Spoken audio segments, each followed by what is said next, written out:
Chapter 2. Lassie! A gravelly brogue cut through her unconsciousness.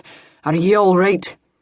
Mikah blinked her eyes and stared up at the faces surrounding her, trying but failing to focus on any one of them. Stars burst painfully in front of her eyes, and she squeezed her eyes shut again, raising a hand to her temple. "I don't think so," she murmured, but even that little effort felt like it would split her skull. "My lady!" A new voice broke through the haze that surrounded her, and Mikah cracked her lids apart to squint at the newcomer, a youngish man in a red coat and black hat, who looked like a cross between a member of the British Royal Guard and an equestrian rider. He pushed through the crowd surrounding her and came quickly to her side, kneeling next to her. He was followed by a young woman in a grey dress, who also dropped down at Mikah's side. "My lady, are you all right? I couldn't believe my eyes when that wagon ran into you, then went on as if nothing were amiss." I'm not," Mikah stuttered, letting them pull her to a sitting position, but then staring blankly at the red-jacketed man and the woman in the long dress. "Who are you?" "Och, but the lass must have taken a blow to the head," the older man to her left declared, drawing her attention. He was dressed in rough clothing of browns and blacks, and wore a day's growth of grey beard and a cap on his thinning hair. "Do I know you?" She couldn't stop herself from asking, even though the effort brought further pain to her temple and she tried to rub it away. She heard Chris's panic echoing in her mind. Where was her phone? "I think the question, lass, is whether ye know who ye are," he said in his thick brogue. "Of course I do," she answered immediately. "I'm Mikah—" Mikah halted with a frown, for that seemed suddenly wrong, though she couldn't understand why. She was Mikah Bauer, no doubt about that. But at the same time, she wasn't. It made no sense at all and merely made her head hurt more to contemplate the incongruity, so she just shook her head.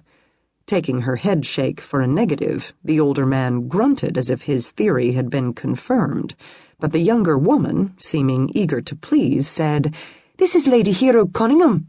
"The old Conagham of Ayr's widow?" one of the crowd asked, and the young man nodded in confirmation. "Thought she were down in London these days," the old man argued. "Been over a year since the old laird died. What's she doing up here now?" "Step aside!"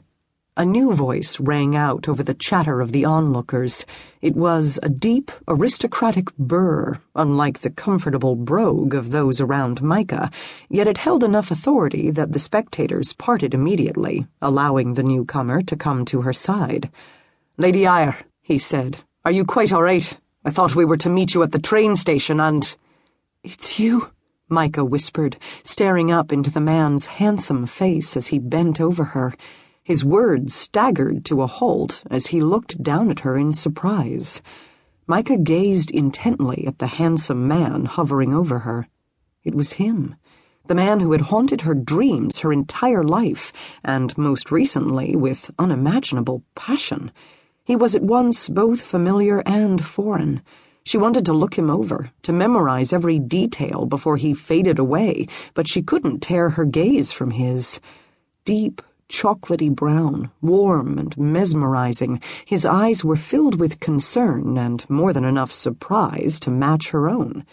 Finally, Mikah asked the question she had long wondered about. "Who are you?" "She doesn't seem to know anyone, my lord," the woman in the long dress offered nervously. "Not even me." "It's all right," the man replied, without taking his attention away from Mikah. "We hadn't met before, so, in this case, it's a valid question. My lady, I am Ian Conagham." His voice became slow and demanding as he tried to gain her attention. Though she hadn't stopped looking at him, he seemed to sense that her attention had moved beyond him, as if she'd mentally drifted away from the crowd surrounding her. Perhaps she had. In her dreams, this man had always been blurred, hazy. Now he was right in front of her and was incredibly alive. The crowd eased back with a murmur akin to awe that was apparent even to Mikah's